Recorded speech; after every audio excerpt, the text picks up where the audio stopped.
Okay, Darren, it is transfer portal chaos. So we had to jump on just to give a little bit of update what's going on in the Southern Conference. And to be honest with you, Darren, I don't even know if we know what the hell's going on right now because we've got eligibility rules that might be changed this summer and how that's going to impact the transfer portal.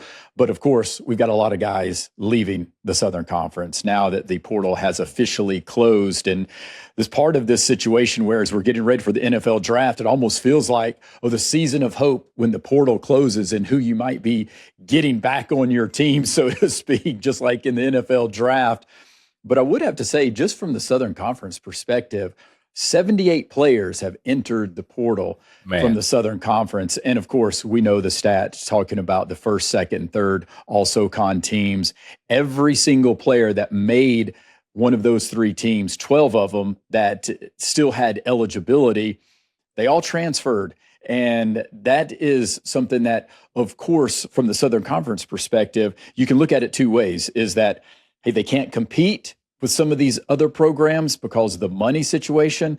But you can also view it from a perspective as far as, look what these coaches are doing. They're bringing high-level talented players into the league, developing them, and then having that ability to then move to a bigger opportunity. So there is a positive from it. But of course, I wish all of these players could stay in the league because we had some great players in this league. We did, and we talked about it all year, how good the freshman class was by itself. It is, I'm the eternal optimist, so I'm going to always try to look at the positive of it, but it is the reality, but it is unfortunate, right? I'm happy for these guys that are truly getting an opportunity to go maximize their financial abilities and potentially have a chance to play at the highest level if that's what they so choose to do. But it's really sad and it's frustrating for the league because you want to see some of this talent stick around. And I think a lot of these coaches know today that they may only have these guys for 1 year. Yeah. But it's a little bit, maybe not demoralizing, but it's certainly a little frustrating when you have to go out and rebuild your roster every year. And not only that, but almost be pseudo player development for a Power 4 program when this kid comes in, has a good year and leaves.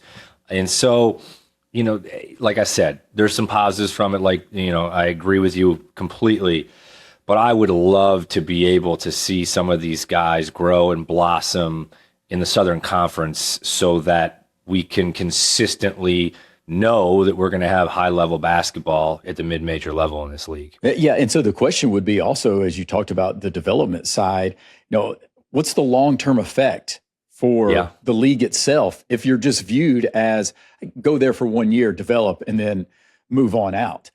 Yeah, that doesn't sound like a recipe for long-term success for the conference. No, it doesn't. And I think that's one thing that these mid-major conferences and frankly the NCAA as we move forward is going to have to figure out and the powers that be are going to have to figure out, because we've talked about it before on the show. The gap between some of the high major programs and the Power 4 conferences has shrunk a little bit because of the money that's involved now. So the playing field is theoretically closer.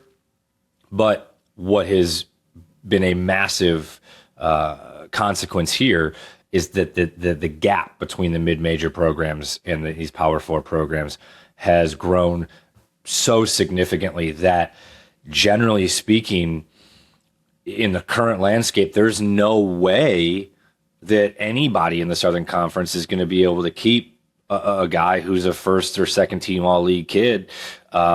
It just, unfortunately, even if you go to the mid-major plus level, there's enough programs at the mid-major plus level that can offer a significant amount more money, and we're just seeing guys taking advantage of those opportunities. And that's right. Part of me says, hey, grass ain't always greener. Go be the dude or stay the dude where you're at. But it's hard to tell somebody, yeah, you should stay. We can't pay you the $250,000 to $300,000 extra that you might be getting. In some cases, that's a small amount more.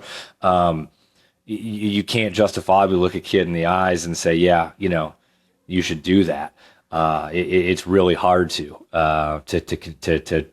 tell a kid that makes sense to stay at that point. That's right. Yeah, and also we have no idea what type of advice these players are getting from so many different points of contact in their life, from player agents to parents to family members to other players, whatever it might be. So that has a major influence on it. And part of me just wants to be able to talk to some of these players and say, hey, I've lived on earth longer than you. So I've experienced more than you have. I'm not talking down to you, but maybe you want to reevaluate some of these situations. And a prime example, I look at Baraka Okojie transferring out of Mercer and going back to George Mason, where he started. Mm-hmm. Now, we saw, of course, he transferred from George Mason to Memphis and then to Mercer. And part of me is thinking, hey, you were just first team, and you probably got a lot of votes for Player of the Year here in the Southern Conference this past season. And I think there's something going on there in Macon that Ryan Ritter's doing an absolutely fantastic job. So could you have that opportunity of being that foundational piece for Mercer next year? And there's no question, if Baraka Okojie is in the mix, Mercer is going to be one of the top teams that we would look at come preseason. And you would have to even look at maybe Okojie is going to garner preseason Player of the Year. Yeah, I mean, there's still a lot of roster spots to fill in the league, but as of today, April 23rd, if he were coming back, he would have my vote for preseason Player of the Year.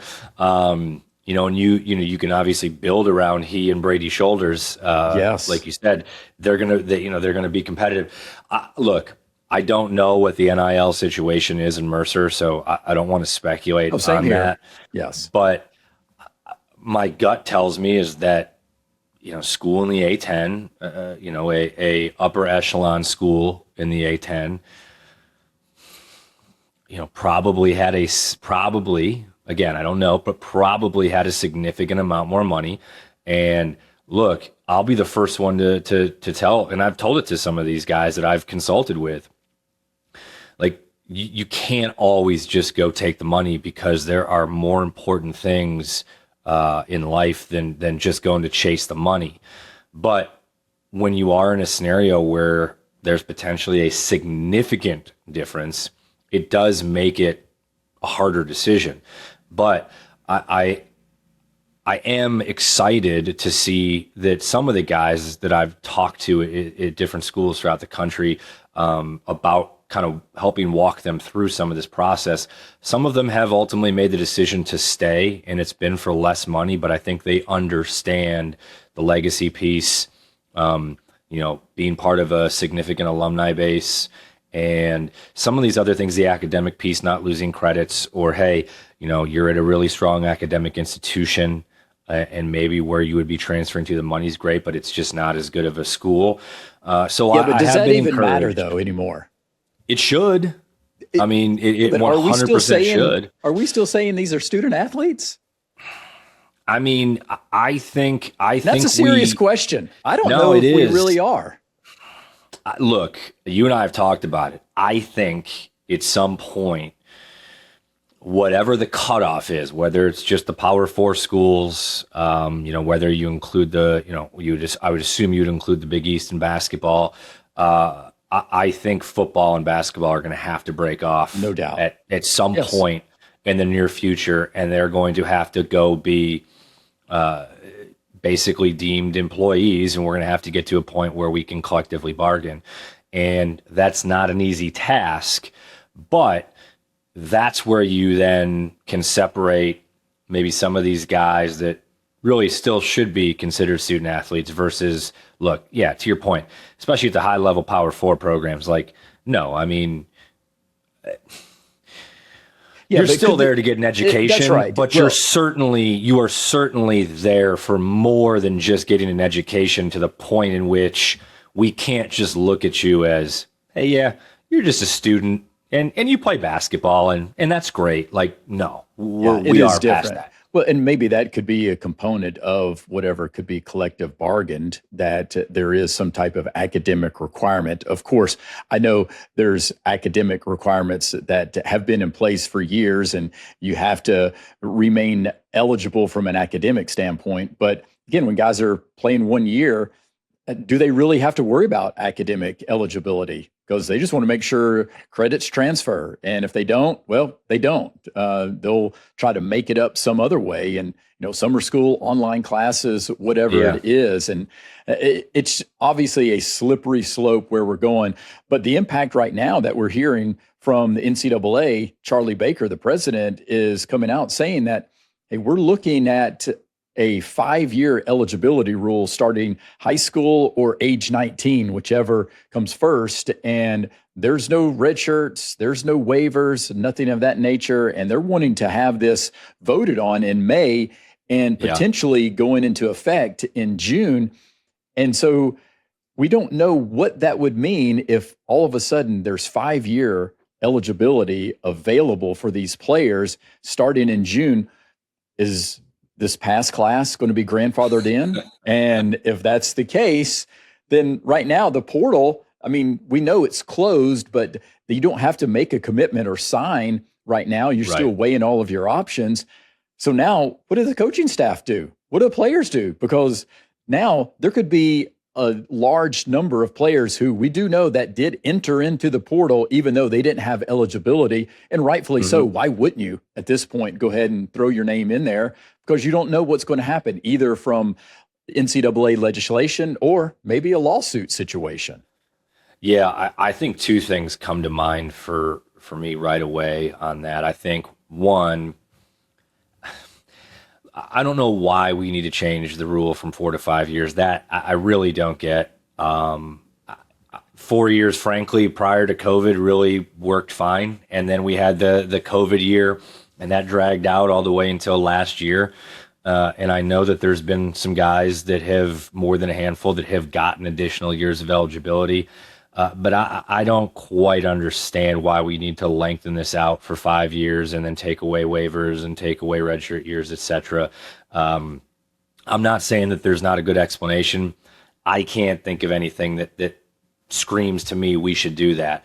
I do think, from your perspective, talking about COVID, I think that was just such a knee-jerk reaction in terms of, here's another year of eligibility because, the impact of the season and how that affected everybody. And unfortunately, I know this is going to sound harsh, but sometimes life is unfair. And I agree with you in terms of 4-year eligibility. It seemed to work for quite a while. And again, once you threw that monkey wrench into it, then it seemed like the floodgates opened, and now we're trying to almost revert back in how we can somewhat fix what happened during COVID.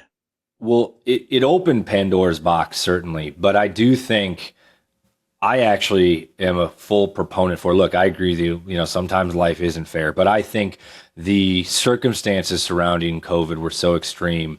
I am 100% for those guys getting an additional year of eligibility with everything that was going on with COVID and how guys lost a year. That said, COVID is vastly different than trying to say, well, hey, I wasn't a Division I athlete and now I transferred up, so I should get those years back. Or, hey, I played junior college and so I wasn't on the national stage, so I should get those years back. Those are three completely separate lanes, and COVID is the one that stands out significantly as the anomaly there. And I am 100% think that was the right move to do. But then to address your second point of where the cutoff is and do guys get grandfathered in, I think from a legal perspective, the NCAA is gonna say going forward, I don't think that they're gonna grandfather anyone in. I think if they were to allow guys that graduated this year to come back for another year, you're just looking at complete chaos. Guys losing roster spots. What does that impact on incoming freshmen? What does that do for future recruiting classes? Things of that nature. So I think that it will be prospective only. And that's one area where I would say, if a kid says, well, hey, I just graduated this year, why can't I get my extra year back? That's where I would go with what you just said as well. Guess what, man? Sometimes life isn't fair. You know what? That's right. There are a lot of guys that were early on in this NIL era when the money wasn't crazy. They would be making 7 figures right now, and they got 50 grand. Yes. And so it's just the way things happen sometimes, the way things fall. Yeah, that's the reality of it. And I agree with you is that if you're going to pass this 5-year eligibility rule, then it has to be moving forward. And that's it, because it will create way too much chaos. And back to your point, life is unfair at times. And you could have a situation where a car dealership is having a sale and it's only until this date. You come in 4 weeks later, well, I saw this, I want to get that deal. Well, sorry, you missed the window. And there's got to be a starting point and an ending point, so to speak, as far as, being eligible. And so I'm all for actually the 5 years. I think it's a good thing, because also I'm not a big fan of all of the waivers and the red shirts and all of that. And again, I know there's unique circumstances and it's unfortunate. Injuries happen. Guy misses an entire season. Again, that's just the reality of it, because in high school, we don't give guys an extra year of high school eligibility just because they get injured, torn ACL, and they miss an entire season. They just keep going. And I think that's what you're going to have to do with the NCAA, because then you just get too muddied waters from that side of things. And that's why I'm just, if we're going to pass it, and it's only moving forward for players coming into college athletics right now. Yeah, and to your point, from a simplicity perspective, maybe that is the main reason is, look, there are, X number of different waivers, and you can redshirt a guy for this, and you can redshirt a guy for that, or, hey, you know what, I played just a game or two over in order to not be able to redshirt, etc. So maybe that is the thing here is, look, we're going to give you an extra year and we're going to just simplify the rule, and there's just not going to be a whole lot of gray area in it. And if that's the case, I'm all ears. And I'm not saying that if we were to keep it the same, that I love all the gray area in which you are able to work around the system. But maybe like you said, maybe this is an opportunity to just say, look, you got 5 years. Don't go looking at the bylaws for this caveat or that caveat. Like, this is it, and we're going from there. And okay, so here's the question. I think I can get on board for that. Yeah, here's the question: could it stand up legally, though? Could there be guys that are going to fight it and say, "Hey, I should be able to get more than 5 years"? Yes, exactly. You say, why are you arbitrarily coming up with this 5-year number? I don't know the answer to that. And I think there's, a lot of innuendos that go into it and a lot of factors. And so, but based on how litigious we know society is right now, and especially in the world of college athletics, it would only seem that somebody might try to decide, because again, quote unquote, hasn't been collectively bargained. And I think ultimately that's where we're going to have to get to. But I want to get back to the transfer portal, because we could go down this legal road, and I don't know enough about the legal side of it. You're much more well-versed on it. But even right now, it's ever changing. So it's hard to even keep up with everything that's, viewed as precedent or not precedent and all of those things. But just going back to the Southern Conference and the players that have transferred out, I mean, there were some big moves in terms of the guys that have transferred out. And again, one of those is second team SoCon player and the tournament most outstanding player, Alex Wilkins, heading to Kentucky. And I felt coming into the transfer portal that Alex Wilkins, once he put his name in there, I felt he was the number one transfer portal coming out of the Southern Conference. And I felt he was a top 30 transfer portal type of player, just based on his skill set, his ability, and then also his eligibility. That's a big one, Darren. This is freshman year. So you can't tell me that's not part of the equation. And again, you can look at some of these other players in terms of, I'm talking from a national perspective, that might be better than Alex Wilkins, from a combo guard or point guard perspective, but they've only got 1 year of eligibility. And with Alex Wilkins having 3 years of eligibility, at least that's what we think right now. Again, we don't know. But you can't tell me that's not a big reason why Mark Pope was like, okay, yes, I can take on Alex Wilkins here, because could we continue to develop him into an even better shooter? And I'm a huge fan of the combination with him and Zoom Diallo there at Kentucky. I think this thing can really work. Yeah, I think the eligibility piece certainly matters, right? Because you may only have a kid for a year. I mean, we've all seen that even at the high major level. There's a lot of these Power 4 schools that are having to build their entire rosters.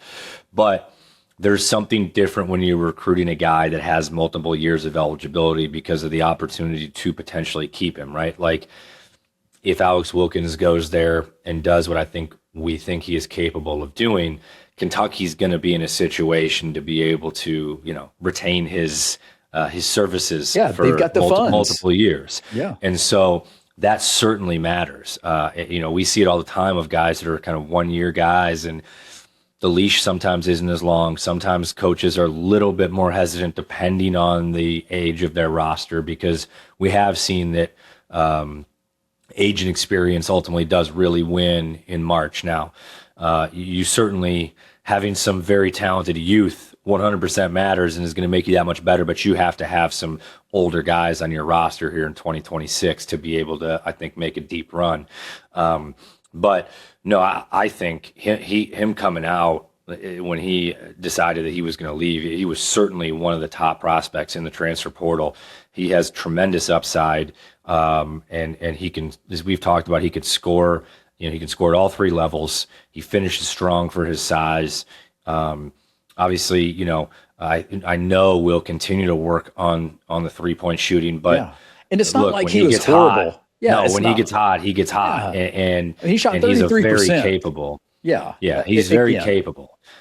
And to your point, I do like him being able to slide over off the ball a little bit more, and maybe not have to handle it the entire time. No question. He's illustrated that he certainly can, but just because you're not on the ball doesn't mean that you're not going to be in advantageous opportunities to be able to create for yourself and create for others.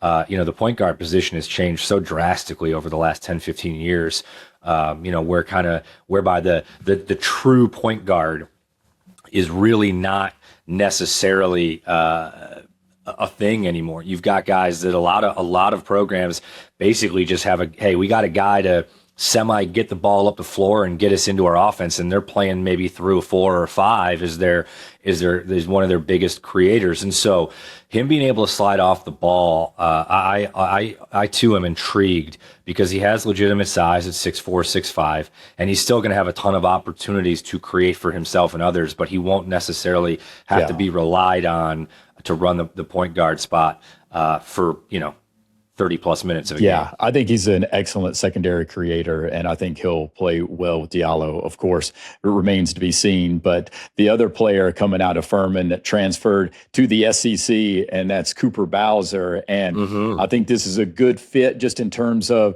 Arkansas and what Calipari wants to do in terms of getting up and down the court, and he loves rim runners. And there's no doubt that Cooper Bowser can be that guy. Of course, he's got the height. Can he put on some bulk? That's going to be the question for him to be able to make that next step to the SEC. But that's a big time move for Cooper Bowser going to Arkansas. Yeah, I mean, here's the thing, right? We talked about how talented top to bottom Furman was this year. Yes. And putting it together, and them coming together late, and obviously going and winning the conference tournament. I mean, you have 2 guys on your roster that are going to play in the SEC next year. So that tells you the level of recruiting that program is able to do. And look, the player development, Cooper Bowser spent 3 years at Furman. Yeah. It's a credit to him for how hard he's worked and his ability to be coachable, but it also says a lot about Furman's ability to invest significantly in player development, because look, Cooper played as a freshman, and he did some great things as a freshman. But if you look at his progression every year, he's gotten better every year, and he's improved an aspect of his game every year. And yes, that goes to him, but that also goes to the investment in the player development that the Furman Paladins and Coach Bob Ritchie and his staff were able to afford Cooper. Yeah, no, and I do like he's been able to at least establish a little bit of a low post game, but I don't know if he's necessarily going to need that at Arkansas in terms of, hey, I've got to put my back to the basket and back somebody down. That's really not his game necessarily. But against East Tennessee State in that championship game, he did that quite a bit. A little short righty hook. I mean, he was on fire in that tournament championship game. All right, some of the other big moves in terms of the SoCon transfer portal, one of my favorite players, Justin Neely, and just recently announced he's going to Colorado. That is a big-time move for Justin Neely. And again, we saw what he was able to do in the Southern Conference, first team. And I would imagine, too, he got a lot of votes for Player of the Year, or at least a number of votes for Player of the Year, because, I mean, he was a double-double machine and a rebounding, dominant type of guy who could also step out and knock down the three-point shot. So, again, this is an opportunity to showcase that SoCon had some talented players in the league last year. So him going to Colorado is definitely a big move. It is. And I was kind of waiting with bated breath to see where he would go, because a couple of the other bigger names, they jumped earlier and made their decisions earlier. And I actually had a coach reach out to me the other day asking if I'd heard anything about where Justin Neely was going. And I really hadn't. So congratulations to him. I mean, that'll be obviously a significant jump from the Southern Conference to the Big 12. But, we talked to him. We had the opportunity to interact with him. Really, really sharp guy. He's going to put the effort in. You saw how hard he played. Yes. And you mentioned it, I think, at some point in the past, putting his size aside, because, I mean, he is a little bit undersized, I think, at the power 4 level. Height-wise, he's undersized, but body size, he has a knack for rebounding. He's a physically strong individual. Yeah. But he has a knack for rebounding. I mean, I'm not comparing him to Dennis Rodman, but I mean, Dennis Rodman was also not a monster either. But the guy had a knack for rebounding and understood angles. And absolutely. Effort was a big part, and we actually talked about it on the show, or breaking down a little bit of the film and watching him go close out on a three-point shot and then immediately get back to the rim to grab the rebound. I mean, that's the type of effort. And then also understanding the angles, all of that. And, that was a big part of what Justin Neely, why he was so effective, because he did understand the angles, just like a Dennis Rodman, like you're talking about, and some of the great rebounders. They just have this knack, to your point, that somehow they find the ball. I don't know how they find it, but they just do. They're a little bit, somewhat of a magnet, so to speak. All right, some of the other guys, and I had a list of my top guys that in the portal. Now, Alex Wilkins, I'd mentioned number 1. I had Justin Neely there at number 2, and then I had Baraka Okojie at number 3. Now he's going to George Mason. And I had Armani Mighty at number 4. In terms of the guys coming out of the Southern Conference. And we know he's going back to the ACC at Pittsburgh. And, we know he's a high major size, high major talent. And now this is opportunity to almost reprove yourself, so to speak. Yeah. Because 100% originally played at Boston College. And so this could be a situation where, Armani Mighty, you got to go out there and you got to be mighty. Yeah, no, look, it 100% is another opportunity to prove yourself at that level.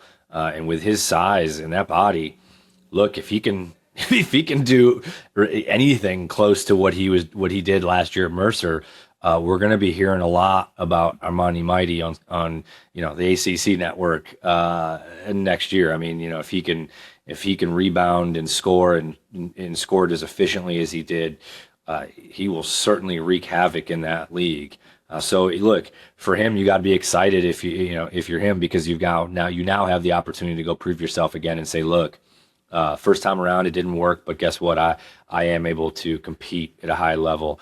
And I am able to make a contribution, a significant contribution at the power 4 level. Yeah, no, agreed. All right, number 5, Kamari Holmes.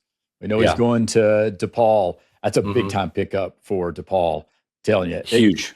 again, a strong finisher. He was elite at getting to the rim and finishing. That's why, I put him, Baraka, Okojie, and Alex Wilkins all in the same type of category. He just did it in a different way than Wilkins did in terms of Wilkins Yeah. just had that glide. He's slippery. He could find a little gap. He could find a little space. Where Holmes, he got downhill. He was just going at you, right at you. Yeah. And Okojie was kind of the same way. That's why they went to the free throw line so much. And of course, Okojie was the number one free throw attempts in the country.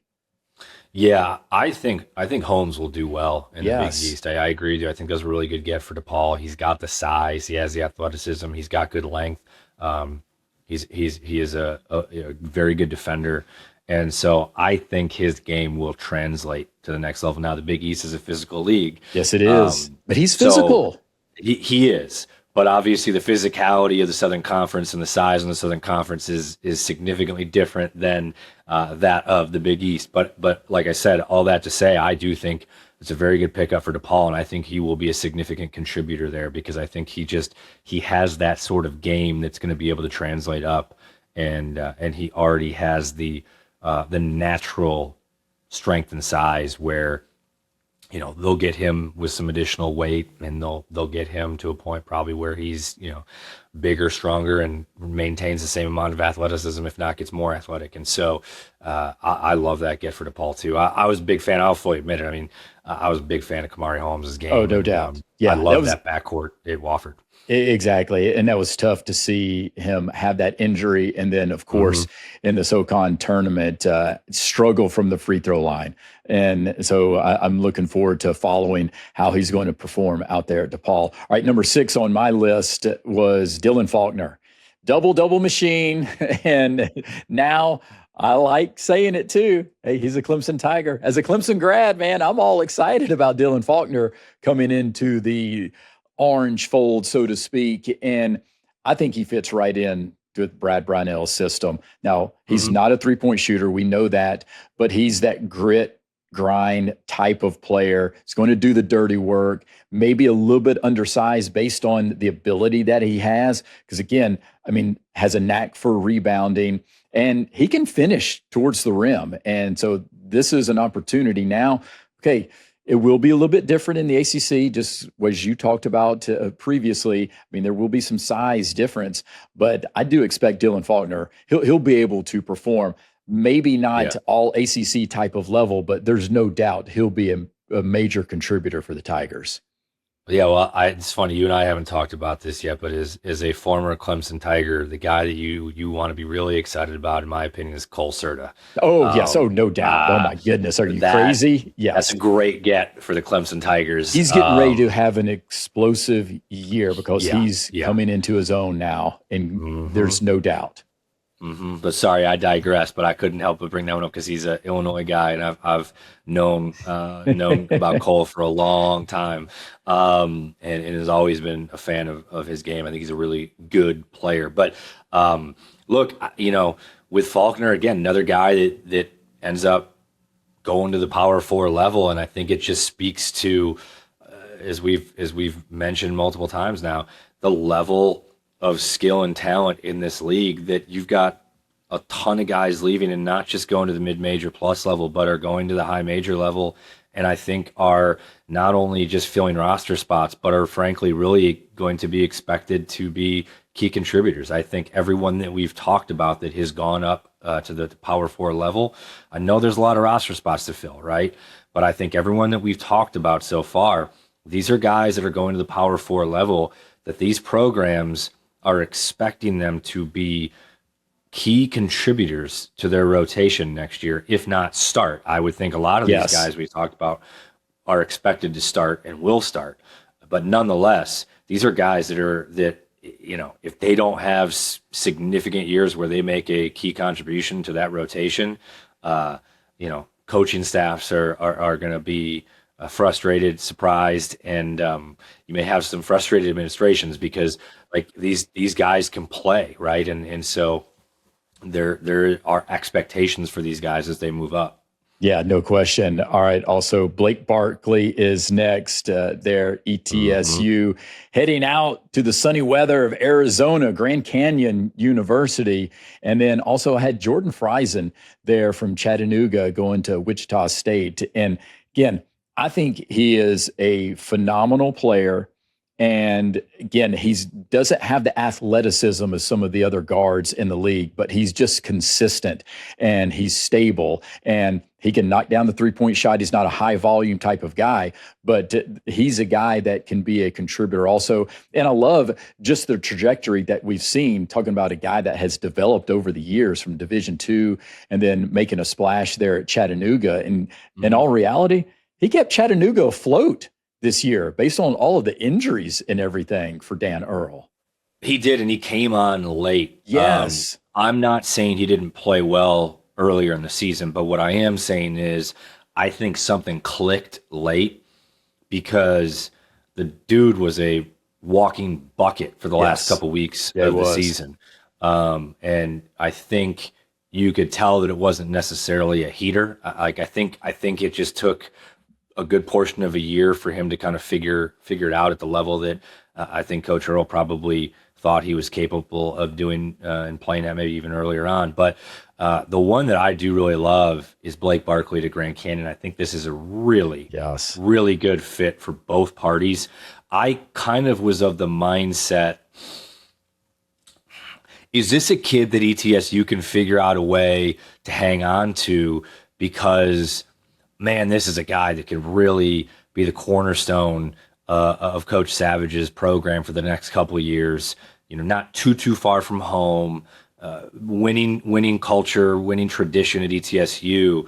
And so, you know, there was a part of me that was like, can they keep him? And we got to try to keep some of these guys in the league. Yeah. But taking a step back, I'm not sure from a style perspective and from a level perspective if he was going to go back up.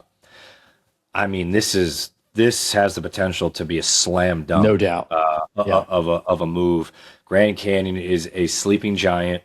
I don't really think there's so much slept on anymore. No, they're not. This is a place that is could very easily in the next 5 to 10 years become a high major caliber program. Yeah. Coach Drew does a great job. Yeah, he does. And I just think he the way he plays fits in really well at that level.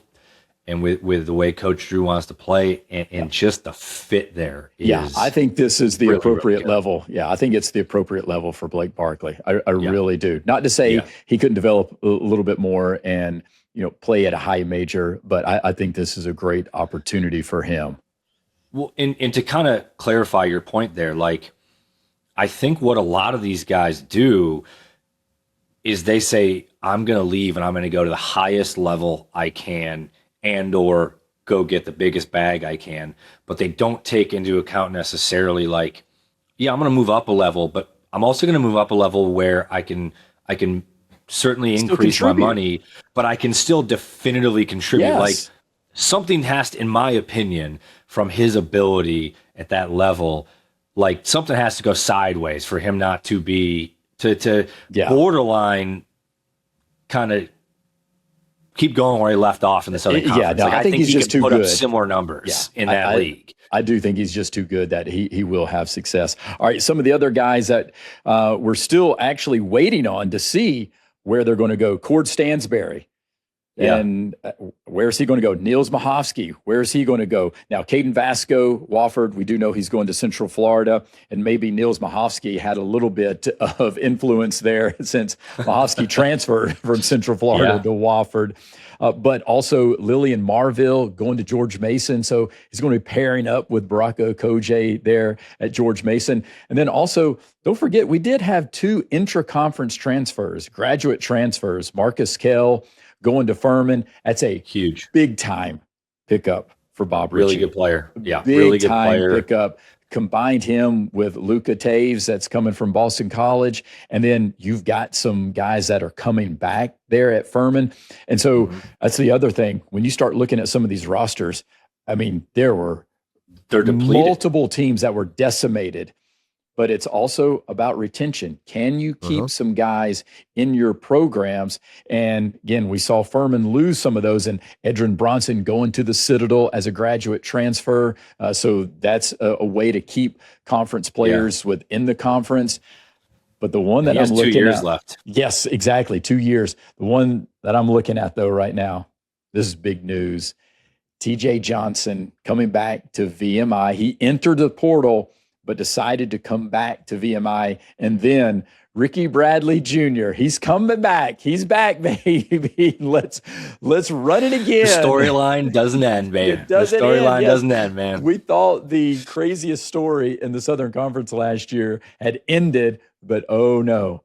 Andrew Wilson gets his 2 guys back, and that's huge in Lexington. Huge. And I absolutely love it because Andrew Wilson's such a great guy, and all of these coaches are great guys. I love all of the coaches in the Southern Conference, but just based on the expectations and where things seem to be going, and then so to lose Ricky Bradley Jr.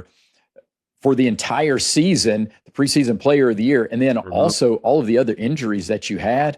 I mean, this is, again, we talked about the NFL draft season of hope and a new birth, so to speak. This has got to be one of those type of feelings in Lexington right now with both of those guys coming back, because it's the only team in the Southern Conference that could say, hey, we've got 2 all SoCon players coming back. Yeah, I mean, massive news out of Lexington for the Southern Conference and for Coach Wilson. Man, they needed some good news. they needed some. So they had to postpone this, the jump forward type year that we were all expecting them to have a year. Now they've got to surround those 2 guys with some players. Yeah, because they lost and some complementary pieces. But look, I don't care if you're VMI or if you're Furman, ETSU. You bring 2 guys of that caliber back in this league, you're gonna be able to be competitive. And so we're gonna go into next season, I think, having some excitement again in Lexington and seeing what can happen and kind of come from this. Hopefully both those guys stay healthy, and we'll see what they do with the rest of their class. But man, that's got to be a sense of relief for them to know that they've got 2 players of that caliber coming back, because both those guys can really play. No question about it. And actually going back to Niels Mahosky, I'm wondering if there's an opportunity. Could he be looking at Virginia Tech? Kevin Giltner's got a great relationship. Mike Young. I kind of like him at this level. I think he's a really good player in the Southern Conference. Oh, there's no question. Again, it goes back to, and you had the opportunity, you could be first team preseason, all SoCon type of player. And there's no question that he couldn't be in the conversation for another stellar year, that he'd be player in the year in the SoCon. So there is something to be said about grass isn't always greener. But we also know that there's a lot of other guys that even don't have eligibility that they have entered the transfer portal. And again, we talked about it. Why wouldn't you? So we'll see how that plays out. All right, we didn't really talk about Tennessee Tech because they don't officially come into the league until July 1st. But I'm keeping my eyes on them. They've made some moves. Tobin Anderson's got his staff all set. So looking forward to actually having Coach Anderson here on SoCon Fast Break. And of course, we're in the process of diving through all of the players that are coming into the Southern Conference, and it's ever changing, it seems. So we'll be having another episode to talk about some of the impact players that are coming in to the Southern Conference and how that might reshape some of the teams. That's for certain. So make sure you hit that follow or subscribe button. Again, subscribe there on YouTube and follow wherever you get your podcasts, including the iHeartRadio app, Apple Podcasts, Spotify, because we've got more content coming this off season, if we can even call it an off season, Darren. I don't know. There is no off season anymore. I mean, and now the NCAA expanded the amount of time that you can practice. I mean, no one followed it anyway, but now you have 8 hours instead of 4 in the summer. No, there's no off season. There's no off season. That's right. That's why there's no off season for SoCon Fast Break either. No, sir. Subscribe button. We're going to keep it rolling. Yes, we are. Until next time, may all your jumpers hit nothing but the bottom of the net.